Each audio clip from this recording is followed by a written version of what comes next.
Well, hello everybody. This is Don. Oh, Tenka. And Tom, you don't have your sound on right now. And welcome to the vlog of many things. We start the Silent, show off with a bang. I had to cough. Silent Tom. So, gentlemen, how are you this evening? Good. That could be a new story. Silence of the Vloggers. Yes.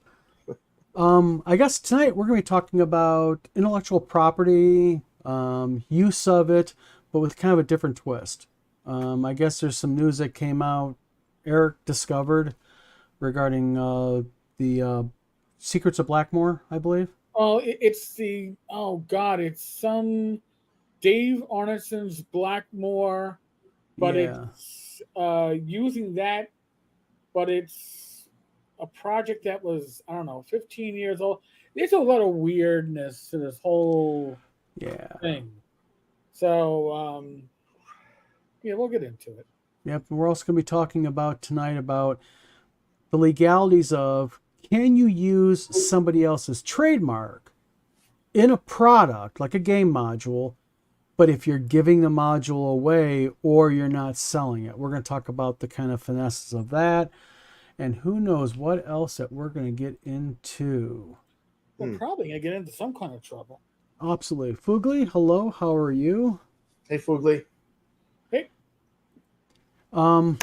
So where shall we start? wherever you Anything want. industry news wise that's interesting besides this?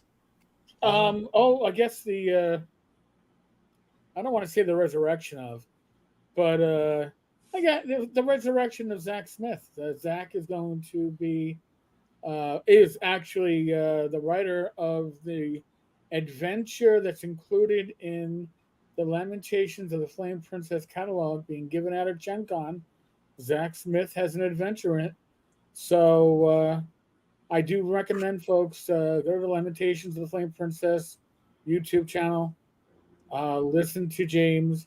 He's whether you agree with whether you agree with bringing Zach Smith, James uh, Raggy, right? James Raggy is the one that's doing it. But whether you agree with bringing back Zach Smith to the world of publishing, um, my standard line, I wouldn't piss on Zach if he was on fire. Rhythm Pleasant Land is one of the top 5 RPG adventures ever written. So the man is talented, even if he is, in my humble opinion, from my interactions, I can't speak for anybody else, an asshole. Well, let me ask this question. So I see that there is this idea that, Zach's a problem. He needs to be canceled. We need to put Right? him out of the hobby. Mm. Okay. So does that mean that because he screwed up, he never gets to work again? He's got to go on welfare, and the rest of us got. I mean, what does that really mean? That he's got to go dig ditches, he's got to Well, go clean bathrooms. What? it's funny because in the case of Zach, he was canceled by his old allies. And anybody who's been in a relationship that has gone sour knows hell hath no fury like a woman, a man. You're Scorn. scorned. It doesn't make a difference. So once he was no longer in, he was out. I mean, as a personality, he was never in with me, but Well, I could that's a appreciate the work. lot of industries, if you will, or Oh yeah, cliques. You know, I have to admit, I don't know much about the guy. I've never had an interaction with him. I've never talked to him. I just know what I've seen, watched. We Um, studied him during the Cleo Wiseman affair, and yeah. Tammy did. She's a speed reader, so she did a lot of reading of his material, and she said, "This guy can write." I mean, this guy, Eric, you always pay that compliment about Red and Pleasant Land being one of the Yes. best top 5 RPG. Tammy's like, this guy can write. And then she went and looked at his education. Oh, well, yeah, he's no slouch. So the guy's smart. He can write, but he has pissed people off. At what point, do you cut a guy a break? It seems to me like James Raggy's well, saying, cut the guy a break. well, to me, my opinion only. I think it has to do with what that guy did or that person did. You know, Mm. there's people who screw up. They got a big mouth. They use that big mouth. They say some dumb shit. They piss people off, and then they kind of redeem themselves a little bit. And then you have, the walking sewers that just are unredeemable because they prove it time and time and time again that they just don't care. Right. So it, Well, to me, it's just a case by case basis. But yes, well, there are people that don't deserve it. in the case with Zach, anybody who's interacted with him has their own opinion of Zach. Many of those opinions fall along my lines, but others have had great interactions with Zach. I think if you agree with him, you'll be a lot better off than if you disagree with him. But just an observation doesn't make it legit. But the thing is, when Zach and his, I don't know whether Mandy was his legal wife or common law wife, don't know the details, don't I really think care. common law. Okay, so once they were no longer a thing, she made accusations, which then got taken up by the tar and pitchfork crowd, and I think it was also in the era. Forgive me, in the believe all women, but the only problem is there were women on both sides saying different things about what happened. So how do you decide who to believe? But Mm-hmm. I got a lot of, not enough. I had some significant voices in the community getting pissed off at me because I wouldn't condemn Zach and call him a bunch of things that I don't call people. And my argument was he's never been charged with a criminal offense. I mean, I'm not even saying he was never convicted. He was never charged with any kind of criminal offense. So for me to call him or label him something would make absolutely no sense. And then I was attacked because I wouldn't call him out. But see, that's where I draw the line too. I mean, people can say anything they want online. And if you've got a bunch of friends with you who are willing to hop on the bandwagon with you, they Mm-hmm. can make accusations. But accusing people, of heinous criminal crap, Right. you know, it's sad that a lot of people online aren't smart enough to go, well, I'm hearing all this, but if he was really guilty of doing something like this, they would at least have charged him. Now, granted, Yeah. doesn't mean he's going to be found guilty, Right. but I mean, Yeah. I've often said it. Again, 20 years in law enforcement, a civil an allegation in a civil trial needs a preponderance of the evidence. So if you got a yeah. scale going on, one is just a little slightly higher than the other, Mm-hmm. 51-49. Whereas in a criminal case, you need to be like ivory pure, like 99.9, Yeah. beyond a Beyond reasonable a shadow of a doubt. Yeah. well, beyond a reasonable doubt. Yeah. You can always have a doubt. It's like, well, maybe that bullet was fired by somebody 75 miles away. It just fell out of the sky and took Mm-hmm. it. Maybe my shot never even hit. Well, I mean, the evidence shows uh, absence and act of God or some other weird force. Well, No. keep in mind also one thing, and this is not just a female thing. Men do it too. But whenever you have the relationships break up, usually there's one party pretty pissed off. Yeah. Usually. And, like you said earlier, no Fury as an ex scorned because people point fingers, and the easiest thing to do is let's point the worst finger I can at that person, Right. and they do it, and both men and women do it, and then you have, and once that gets out, Vic, Big Vic, just said court of public opinions is an MF, or he's right because, you can go online and say I think Eric Tenkar is a great guy, and people are going to go, yeah, I agree, but if someone goes online and starts saying all this other heinous crap about Eric, and then their buddies get online and do it, people love that stuff. They love to kind of get churned up in that nastiness and everything. Which is weird because Facebook decided to show me a post from 5 years ago And I'm not going to go into the details of the post, folks. They're not going to reinvent history, but it showed me somebody who was saying shit about me that was flat out lies, Yep. and I had to confront it. And then I had people going to me, "Well, why are you confronting it? I mean, it doesn't make it. Nobody wants to hear about it." And it's like, well, if you don't stop the lies, Yep. then somebody will pick up on the lie and believe it is true. Yeah. And I'll be the first to say that I have certainly screwed up in my life. I've screwed up in the community. When you're in the OSR for 14 years or whatever it is, you're certainly gonna stub your toe, fall on your face, pass gas, whatever it is, you're gonna screw up. Own up to it. But Yes. again, the thing is with this whole thing with Zach is that it had repercussions that went beyond just Zach. It had repercussions for James Raggy, who was his main publisher, and James, under a lot of pressure, and I'm sure soul searching, was like, "All right, you know what? I can't work with Zach," and it didn't stop the pitchforks and the tar and feathers from still coming after Lamentations. Yeah. Didn't stop it. So I mean, they're never happy. appealing to the mob doesn't necessarily free you from the mob. It just makes the mob smell. Oh, we got power. We can keep on doing this. So And they know, and a lot of people utilize it because they know once it's online, it's there. Yeah. I mean, it's going to be there forever. If people dig deep enough, they'll find it, and then they're like, "Oh, he hid it." Oh, no one hid it. I didn't hide the damn thing. Just, I don't sit there and broadcast, and keep posting people's bullshit.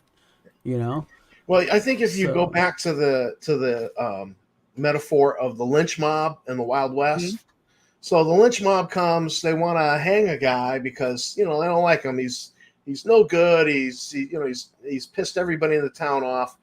So all right, fine, we let him hang this guy. What are they going to do tomorrow night? They've gotten a taste for blood. They're going to want to hang another person. They're never going to be happy with just one. It's like tattoos. You can't get just one. It's. I don't have any, so I don't have any, but I was told that by a friend who was. I only have a couple. He has one-ish. It's like Pringles. You can't just eat one. Oh no, you can't. No. That's why you got to get those small Pringles cans. The thing. If you don't, then it's gone. So you're taking a stand to confront something that's a false. Is probably the absolute right thing to do. Unless just bring it out in the open. Well, but then there's the people, and Eric, you have your ultra fan out there. Oh, a certain guy who likes guitars, who no matter what you do, he always kind of goes underneath you. You know what I mean? And it doesn't matter. I got my fan. Super fans. So I mean, you just gotta grin and bear it. You know what? The way I look at it anymore is if it's true, I own up to it. I apologize for it. I move on. If someone else doesn't want to move on, tough shit. Don't move on. Go stew. I am. But some people, you just can't get away from them. Here's what I think I would do with Zach Smith and James Raggy. It's been a long time, and I haven't heard anything about Zach Smith. Okay, he was never charged. I know he was canceled. I know he's got a checkered past. I'm not in sync with a lot of the things in his past. But you know what? I would buy, just on Eric's recommendation, I would buy a product he's written or that he's included in just to see. And, and then if I began to see evidence that the guy's turned a corner, I love a good redemption story. If he's turned a corner, fine. But how do you determine if that person really turned a corner or if they're BSing, and you do it because of you do a wait and see approach? Yeah, you got to go slow. You got to go slow. Yeah. And the Bible says you will know them by their fruits. If the tree is poison, it's going to have poison fruit. And if the tree is healthy, it's going to have healthy fruit. And so, I mean, if he's still the same old Zach, then he's the same old Zach. But I don't think I don't think No. anybody deserves to be canceled forever, except maybe Adolf Hitler or Joseph Stalin or something like that. Again, maybe, and I don't know. Maybe the fact that Zach, again, speaking from opinion, is an asshole. Maybe that's why his work is as good as it is. All right, maybe if he farted unicorns and rainbows, everything would be shit coming out of his creativity. So I don't know. Maybe that's the edge he needs. I'm not here to judge. I'm just saying that Red and Pleasant Land is one of those top 5 books ever. I mean, could be top 3. It's not for me to judge. Depends on my day. Being an asshole on an interpersonal level does not mean you can't write and make good games. Right. And it doesn't mean that listen, we've all seen it. Like, Call of Cthulhu, right? Well, Cthulhu mythos. You got to walk away from that. They're not walking away from it. As this stuff opens up to Creative Commons, not Creative Commons, sorry, public domain. Other companies are jumping on the ability to write mythos stuff. At the same time, going, oh well, we want to stay a little bit arm's length from the creator, but we're happy with the creative stuff because we can make money off it. Then just shut up about the creator, if that's the case. I mean, yeah, you don't got to make any statements. Why does everybody has to make a statement? That's kind of like my problem with WotC. Why did they have to put the disclaimer in front of the book? There was no need for it. Just write your material. You own the IP, and put it out the way you want. You don't have to, make a stand in the very beginning. Type stuff. But the reason why I think it's there for multiple reasons. Oh, yeah. Obviously, it's there to, put their flag up, say, hey, look, we're showing that we're responsible. But at the same time, I think they're making that statement because we'll make a blanket statement. So if we miss something, if we're not offended by something, but now this is offensive 5 years from now, we already disclaimed everything. Yeah. So if suddenly crossing the street and jaywalking becomes a felony punishable by death, and we had it in the book, we've already disclaimed it. Said no, it isn't. No, we're good. We're good. That's why.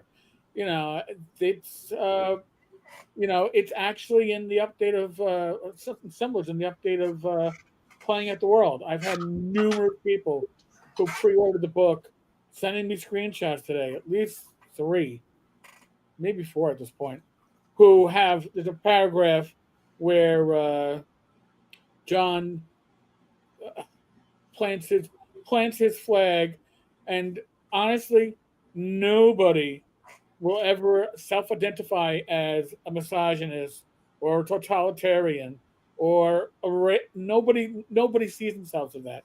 So to say, if you see yourself like this, I give 0 fucks if you buy my stuff. They're not going to see it because they don't see themselves as that.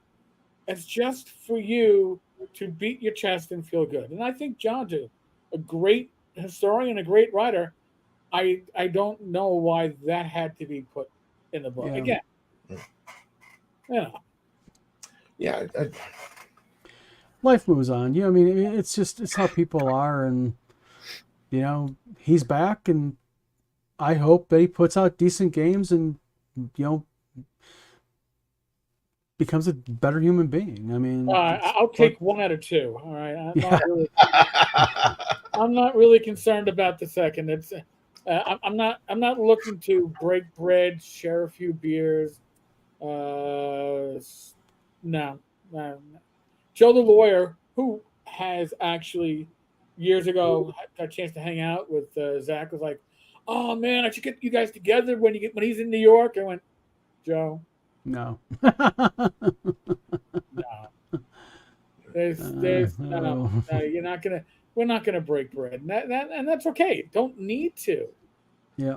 Not everybody in existence needs to be somebody that I get along with and like. And see, there's the trick. I don't have to. Yeah. You don't have to give everybody a hug at a convention that you see.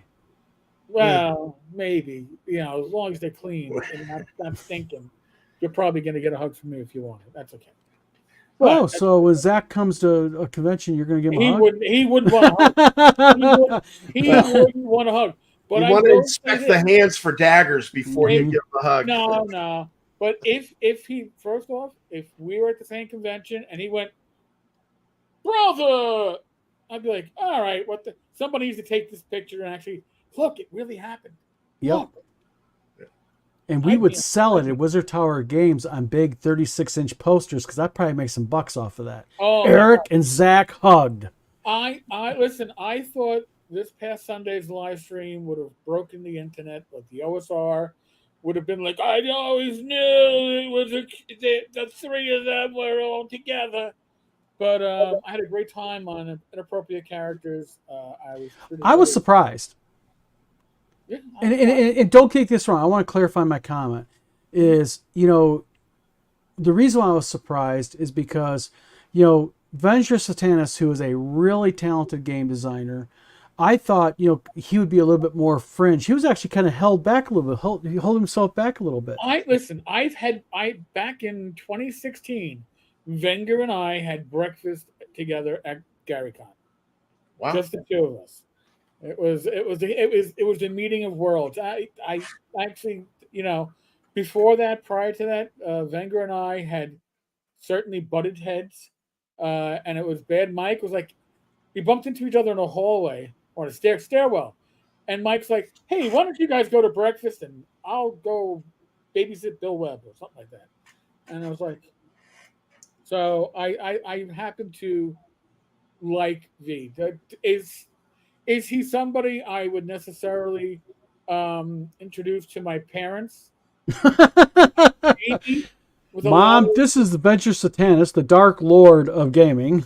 yeah, he's got that green lighting for effect. He's not really green, Don't But mind the he- tentacles, Mom. but he's talented. I Yes. mean, Wenger puts together some amazing stuff. Not all of it is stuff that I would use at my table. But you know what the nice thing about that is, you have the ability to go ahead and say, although his game style or his game type is not my cup of tea, I can still see the talent behind it. I can still God. see, what he's doing there. And he's a talented game designer. Yeah. He's very smart, and he's also very good at self promotion. And I've looked at things he's done. I says, man, this guy's got a brain. And so we've had some conversations behind the scenes, just in IM, and I really enjoyed those conversations. And you'd say, like, Tom, you go to church, and this is Venger Satanis. I loved the conversations I had with him. I don't have to agree with him. Right. Yeah. I'm probably not going to play in his game at a convention, but I like the guy. I think he's really smart. That doesn't mean I endorse everything he's, Yeah. Right. I mean, we actually got to politely disagree on inappropriate characters. My point of view on the appropriateness of politics and gaming, and that of the pundit, and that of Wenger, and that of me and Ryan are pretty much more lined up, where it's like it has time and a place, and then in gaming that place really isn't there. But we could all agree to disagree. It was all very. It renewed my faith in larger humanity, because I could not have felt more welcome, and I was actually invited back, which it means I didn't stink up the place. I didn't leave a fat turd. Like, who used the bathroom and left that mess on the toilet? He ain't never coming back. I didn't have that. I didn't have that problem. So that was good. So, Well, IP. We got to break into this. Yeah. Okay, and if Roderick Wabel was here, and maybe he is, I don't know, he would be able to talk about this also. I saw an interesting thing the other day on Facebook, and there's a game group out there. They're kind of a collective of gamers, really talented guys, really passionate about gaming. They love role-playing games. And one of the leaders of the group, what they do is they put out game modules.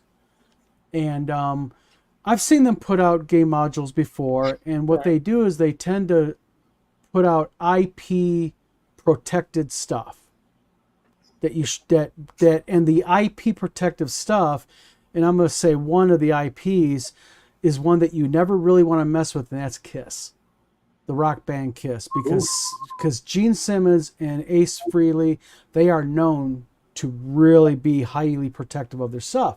They are very liberal with not just cease and desist, but with actual papers. Bypassing the cease and desist Yeah. and going right to Yeah. lawsuit. Yeah, this Yep. this is for you. Exactly. Well, I've always kind of like said, none of my business, I'm going to stay out of it. Well, the other day they posted another module for a old TV show. Okay. And all I did is I just posted a thing saying, hey, you might want to be careful because Sony TriStar Pictures, who owns this, is known to be very litigious. And, you know, and the response was, well, I'm not selling it. I am making this module and I'm going to play it at a convention and just give copies away for free. And my response was, well, that's still a violation of the IP. And I was pretty much told, I don't know what I'm talking about. And then Roderick Wable nicely came in there and says, hey, you know, he's right. You can't do that. And they kind of like collectively, a little bit of a dog pile, not too bad.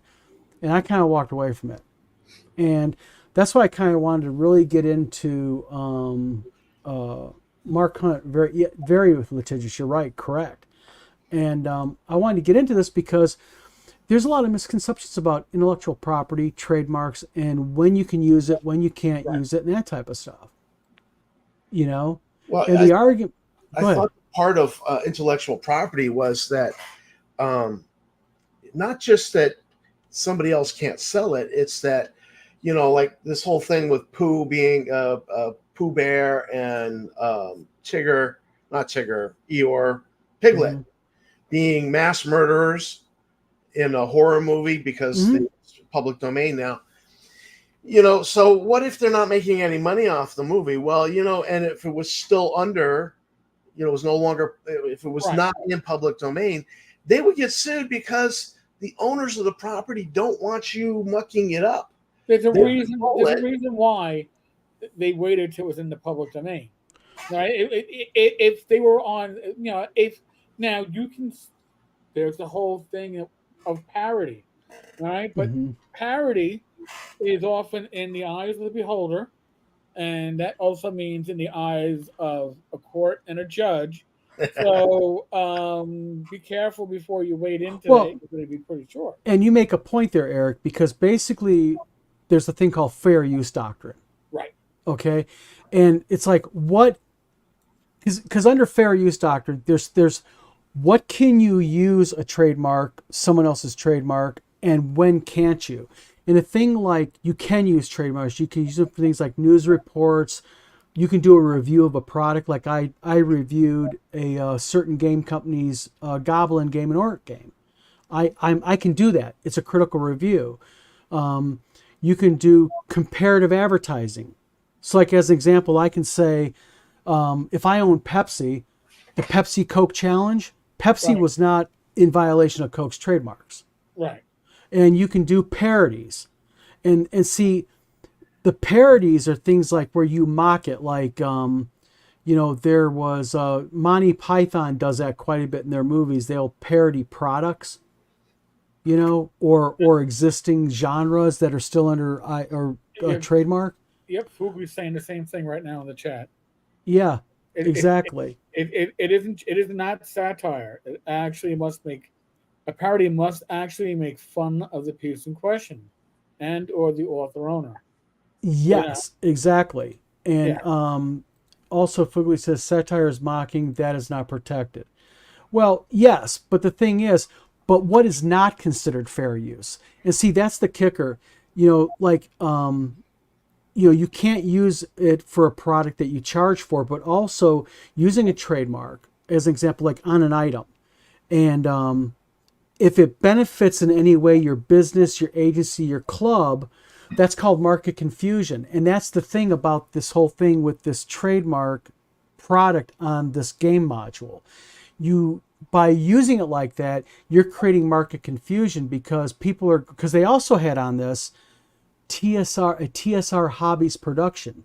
Now we all know, three of us intimately know, and I tried to explain that to them, and their response was, yes, they can. And the thing is no, you cannot. Right, because that's a violation of trade dress. There was an adventure. Oh my God! Insidious? That was well over 10 years ago. Third party published. It was made to look like an official AD&D Yes. running adventure with all the trade dress, and Mhm. it was going to be sold at Gen Con, and like within the first day, that was it. It was done Yep. because Wizards of the Coast slammed the hammer down. Now the Hmm. thing too with copyright and IP is that if you don't defend your copyright, you lose your copyright. Yeah. Okay, so copyrights must be actively defended. Yes. IP is you somebody else can use your IP. It doesn't jeopardize your IP, but it can dilute your IP. Yes. Okay, it suddenly becomes like, oh well. I mean, there was a whole problem with Rolaids back in the day from Mayfair, Hmm. or use with Dungeons and Dragons, which technically was probably legal, but you know, TSR had the bigger wallet at the time, and had Yep. that literally locked down in court because they were arguing copyright, they were arguing trademark, they were arguing a lot of stuff. And see, this is the kicker about this is that there's another thing the way the courts look at this, and actually the TSR Hobbies WotC lawsuit that's still ongoing addressed this, and WotC addressed this, and the way they addressed it was that if you're using IP as an example, and you're creating market confusion if you're making it appear that it is sanctioned by them or they're endorsing it. You can't Right. do that. And by having a TSR Hobbies production across the top, that is telling, no matter who looks at it, that would tell me saying, oh, TSR Hobbies and the owners of TSR Hobbies endorse this. And it's that's the problem with people with IP. And the other argument is that they used, well, they're not going to worry about a little guy like me. Well, this is the problem with that. It's always nice to say that until they do worry about you. Right. Well, there was a fan flick, a Warhammer 40K fan flick being worked on. I want to say 10, 15 years ago. And so it was being worked on in Europe, and Games Workshop came down with the big old hammer, and the fans were like, "You assholes!" Well, the problem is that the laws were a little bit different, and if they allowed it to go on, that they would lose control of that. So it was just like, no, we have to protect our IP, we got to protect our property. And they came down and they said, no, you can't do this. But this thing had been in production. They had done filming, as I understood it. And fans were up in arms and just like, and yet these probably same fans were still buying Space Marines for 40K anyways. But it was a big thing. And I don't know if you guys remember, but I want to say 10, 15 years ago. Yeah. Well, also, Tom, you mentioned Winnie the Pooh, and this is something people don't also understand, and I'm seeing it online more and more with Winnie the Pooh, is you cannot use Winnie space the space Pooh. Winnie the Pooh. That's a violation of their trademark. You have to hyphen it. Winnie hyphen the hyphen Pooh. That's legal. Pooh is legal. But Winnie the Pooh with no hyphen, that's a violation of the trademark. And see, these are the nuances that people don't understand. Right. And their argument is well, I'll do it. And what are they going to do? Send me a C&D? Well, maybe, Right. maybe not.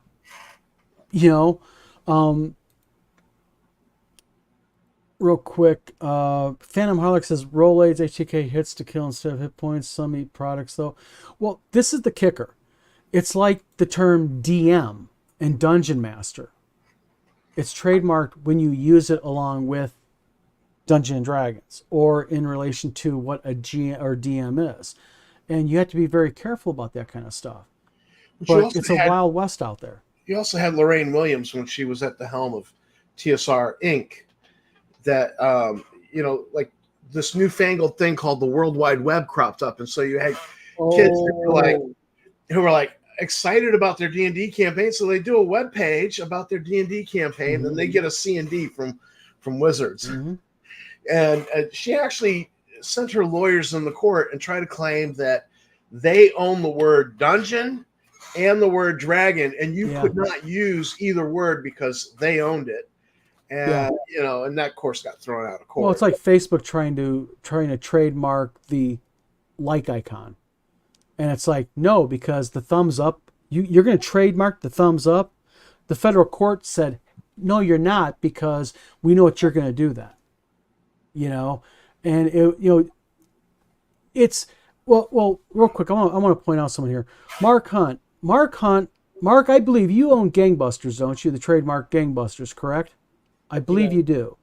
Mark owns it, and when you look at Mark's trademark, Mark trademarked it properly. It has to do with role-playing games, etc., etc., etc. And, yes, he says. So the thing is, there's nuances with that. It's sort of like with Jason Elliott when he was using when he was using Top Secret. There's nuances that you can follow where you can be very, very clean with it and you can follow it. But there's so many people out there that abuse it, and people like Mark Hunt and such, he does it right. He filed his trademark properly. He has the proper classes on it and all of that. I don't know the back end of it, what he's done with the use of the actual for the game itself. But the point is, you can do it right, you can do it wrong. And there's far too many people that do it wrong, and their attitude is, man, what are you going to do if I get caught? Well, you're going to file bankruptcy because they're going to bankrupt your ass. Well, And it's not that, but you know what? There's another part of it that nobody wants to talk about. It is not right just to use somebody else's property, even if it's intellectual property. It's not right to do that. And people just have this attitude, well, so what? Well, whatever. Phantom Harlock says Ethan Van Scriver is doing a Rainbow Bright parody called Rainbow the Brute. He felt Rainbow Brute was too close, so he added the comic book, by the way. Yes. See, Mark gets it. Mark understands it. And that's the thing. I mean, but, oh well, what are you going to do? Mark, do you have an LLC in place to protect you on top of everything else you've done? I'm just curious. Yeah. I'm sure he'll answer. Yeah. So, in the meanwhile, Eric, you want to break into this next one regarding Secrets of Blackmore? I'll pull it up here. I'll pull it up here so everybody can see it. Let me real quickly kind of, what I'm going to do here? Well, I can't really do it because it's just the way it is, but go ahead, Eric. All right. And so Mark Hunt real quick said yes. There have been, again, it's one of those stories where I was getting different people sending me stuff, and I've been talking. This whole thing is literally a bag of shite. Because now this is a more complete announcement of this is up on the Anonymous Party's website, which is actually a publisher. Mm-hmm. And what it comes down to is this was a project that was being worked on a decade and a half ago. And it fell fallow. It didn't go much. Didn't go any further. Dave Arneson was attached to it, but the person that is supposedly putting it out now, C.A. Suleiman, who the name only looks familiar to me because I know that they were on one of the cancel lists for accusations. I have no idea if the accusations are true or not. I do remember them walking away from a Kickstarter that was paid for. I don't believe it was ever delivered, but they're the ones that are releasing this at Gen Con. Now, my understanding is that they're releasing this at game sessions at Gen Con as, remarkably enough, a free uh, gift with attendance. But the attendance at these game sessions is like $45. So, but if you were attending it, you get a copy of this Dave Arneson's Blackmore adventure that the Arneson estate is saying they wanted to have some input on it. They wanted to see a contract that said that Dave was involved in this, and that wasn't forthcoming. This, to me, from both sides, the Arneson estate, I'm going to be very flat out and say this: they had their spokesperson write a public notice, which, having worked in government, would never have passed because it's appealing to emotion. It was light on facts and very heavy on emotion. That doesn't play. I don't care if you feel hurt. Tell me the laws that are broken because that's what we're concerned with generally here. But this seems to me, again, very incomplete story, but it seems to me that copyright, I don't even know because it's supposedly taking place hundreds of years in the future of whatever Dave wrote. But IP wise, they are using, sorry, trademark wise, they're using Dave Arneson's Blackmore, which they claim they licensed from Wizards of the Coast. Wizards of the Coast, from what I can gather, maybe, how a broken clock can be right twice a day. Sometimes people that are total whatevers can actually do a good deed. This trademark was briefly owned by TSR before being given to the Arneson estate. Yes, It is that's true. registered to the estate. People that have looked closely at the new Greyhawk map coming out in the new DMG notice that Blackmore is no longer on the map. So whether or not WotC said, hey, yes, we're licensed is irrelevant if they no longer own the trademark. And here's the thing. If it is a trademark that is owned by the estate, they have to defend it. This isn't like an IP violation. This would be a trademark violation. Mhm. It is a bag of shit on so many levels. I would not want to be anywhere near this on any level. Involved in a project, involved at Gen Con with this. I wouldn't be the one. I wouldn't want to be the one who wrote the damn. I don't know. Press release for the Arneson family because it was a horrible press release. It's just multiple levels of shit. Mhm. I it makes the hobby look bad, but this isn't unique. Okay, this isn't unique, and I think if I was a betting man, I think if this had to go to court, I would put my money on the family. For IP reasons, no. For Mhm. trademark, yes. Um, but we're gonna see probably later on this summer another uh, bag of shit similar to this, and get completely different land at our feet. And um, like the Arneson family said, they wanted to see a contract. Show us a contract that Dave signed with a project lead, and we'll be happy. Well, that is often what it comes down to. Verbal contracts, you know, especially when you're dealing with strangers. According to the company that was initially involved, Dave never personally contacted or spoke with anyone else but the head of the company. Didn't talk to any of the potential writers. So I don't know, man. This is It's sketches. It's sketch. it is sketch on every level and every side. And it all boils down to the reason why all this shit is like this is because, let's face it, back in the day, TSR kept the original TSR kept poor records. Yep. There was a mismatch of who owned it. Did the artist? Did TSR? Did Gary? Did Arneson? And it was just, who owns what? Did the artist retain their work? There was this agreement for this person, that. And I think that's what you have right now. And now suddenly nobody gave a crap about it in early on. Well, now it's becoming a money maker. Yeah. And now suddenly everybody wants a piece of the pie. Yep. And I'm sorry, I'm with the Arneson family on this. Oh, I'm going to address Phantom Harlock on this one.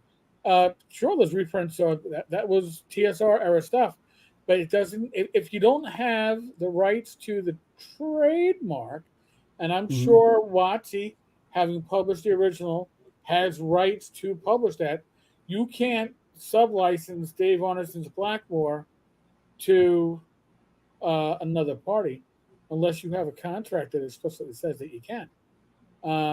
Again, if WotC felt that they had the rights to Blackmore, it wouldn't have been removed from the Greyhawk map. Now, I would assume they did that out of politeness and kindness to the family. I don't think that they were thrilled about how the trademark landed with the estate, but they weren't going to cause issues, as the estate wasn't causing any issues. And they said, you know what? This is an easy one to solve. We'll remove it from the next map, and it's over and done with.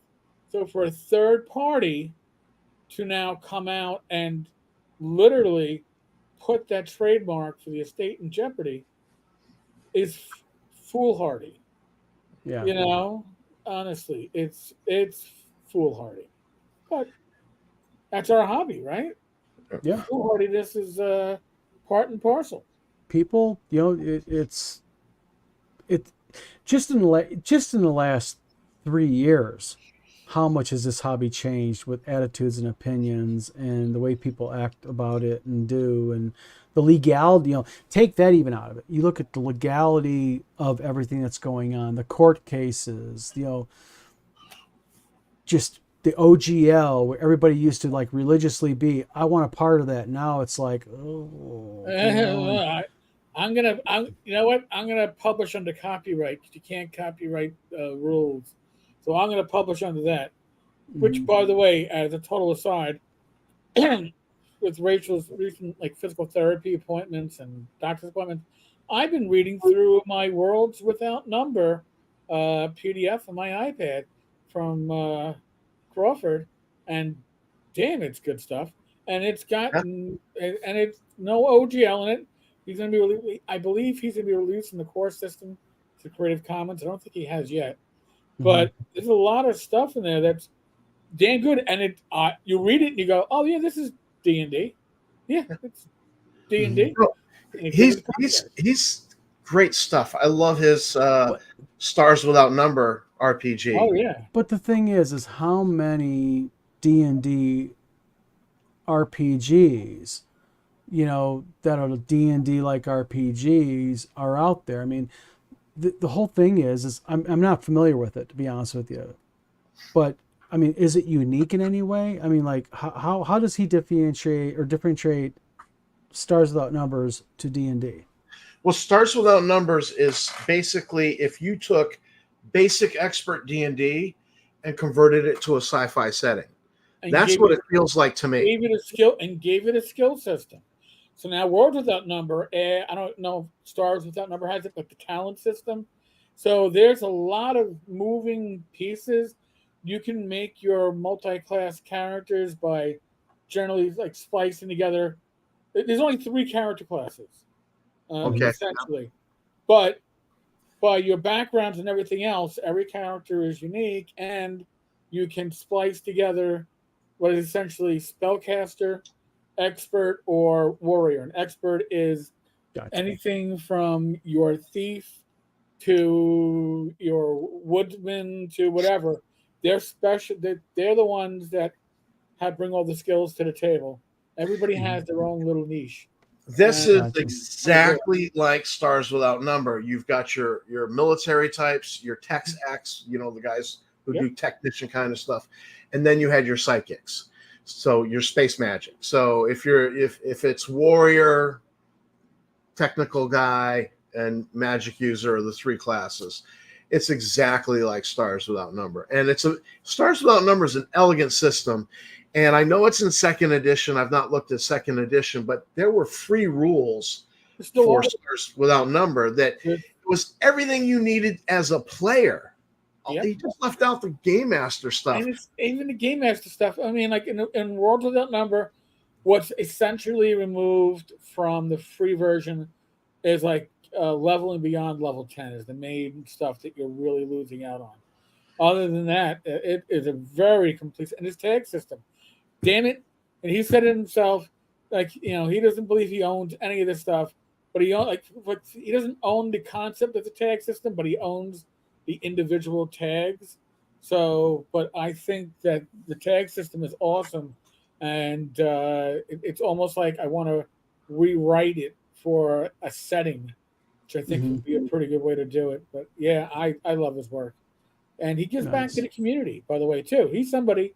One of the first things that he did when he started doing Kickstarters was, listen, once this project is funded, once it is released, I'm releasing the art back to the community.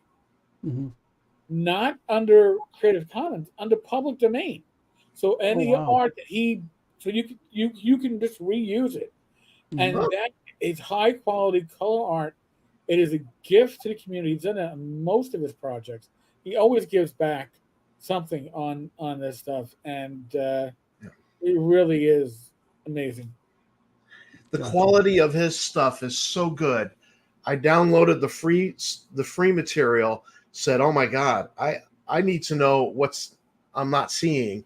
This is so good. I have to have I turned around and bought the whole book. And then I said, you know what? Let me buy this book, Skyward Steel. Let me buy, the book on merchant campaigns. I just started buying stuff from him because it was so good. His material is so good. And he hooked me on hey, want a free hit of this, sci-fi drug? And I was like, oh yeah, that was a good free hit. So it's good stuff. Yes, Blue DM. It has some Traveler-esque stuff to it, but Traveler had never had leveling. Traveler had static hit points, right? So there are bits of Traveler-esque to it, certainly, but I think it takes the better parts and grafts it elegantly onto an OSR style system with 6 stats that you recognize innately as a gamer and go, I understand that. An AC starts at 10 and goes up. I can understand it. And a longsword does D8 damage. Well, Holly G. Willikers, I understand that. Yeah. Well, I wrote some Stars Without Number conversions of the Star Frontier setting and published it in the Frontier Explorer fan magazine. And so there was a series of articles, and I don't think I actually did enough to really, but I did do several, and it's a great system. It's super elegant. I absolutely love it. That's good. I mean, that's the thing, make it usable, make it playable, make it non-cumbersome. Don't make it clunky, Right. We don't like clunky. No. No clunk for you. No clunk for you. Well, Star Frontiers has some clunk, but that's because it's 40 years old. Yeah. But, well, we've been at 55 minutes, gentlemen. Without even batting an eye. This is like... Yeah. We That's why talked not? Zach. We talked Zach Smith. We talked who else? We Yeah. talked about. Well, we hit everybody. We hit some highlights Um, and some lowlights. Is Stars Without Numbers second edition called Revised? Yeah. It might be. I don't remember. I just remember seeing that there was. Oh, okay. Yeah. So it's a new edition. But I have the rule books and I just have not found a group to play the game with. Mm-hmm. Yeah. Like, So- I'm looking at it like revised edition. That's a big book. That's a beefy little brat. Oh there. yeah, no, it's let's see, Is 300 it black and white or color interior? color, Color. but it's That was not a cheap book to put together then. First edition was black and white, I think. Color cover, black and white interior. It's not a ton of artwork, and my old eyes can read this from the page. I don't need to read the PDF. Just the PDF travels better in the car. Eric just happens to have Stars Without Numbers in arm's reach of him Well, in the OSR bunker where he lives at. Oh my! The OSR bunker is everywhere. I'm like surrounded by stuff. I should be able to pull Worlds Without Number up again. It's on my iPad. I think I'd have to stand up and dig through a pile to get it. I'm sure my copy's buried in there with all the sci-fi RPGs. Atlas of the Later Earth. Yeah, he also does. Oh God, he did a very good modern Call of Cthulhu investigative game. Mm-hmm. Godbound, if you like playing essentially superheroes. He has his own cyberpunk out. That was the last one. Cities Without Number. Just good stuff. Outgunned. So, all right, gentlemen. Well, I'm glad Mark showed up. I learned something about him tonight. I feel like, all right, on faith, I take this guy on a certain amount of on faith. He's done things the right way, and yeah, Mark is good people. I want to see Mark back at North Texas. I was actually Unchained, Unscripted and Unchained actually had me thinking about writing a Gangbusters module. Oh shoot! So he kind of scratched some juices, some itch there, and I was like, "Ooh, Gangbusters plays very well." We played it with Glenn ran a session at North Texas. It plays it plays very smooth, very very dangerous. The Gangbusters BX. Yep, that's Mark Hunt. Yeah. Mm-hmm. Yeah, I was like, oh, I feel an urge to write a module. So. We all feel urges to write modules. It's what we do. But all right, well, Eric, Tom, it was good seeing you guys tonight. Man. Glad I showed up. It's good seeing y'all. Yeah, appreciate everybody who has been commenting in here. Mark, thank you for commenting. Terry, Flint, Phantom, Bloody M, Foogly. If I'm missing someone, my apologies. I think, let's see, John Miller was in here. Thyatis was in here. Dave Thompson. Blue DM. Big Vic, yep. And Big Vic. Yep. Holly was in here. So, but everybody, appreciate you guys tuning in the video tonight. We'll figure out what we're going to do next week. Let's figure it out. But, yeah. So, everybody, thank you for tuning in. This is Vlog of Many Things. I guess we're going to sign off, guys. Later, folks. All right. We'll talk to you guys later.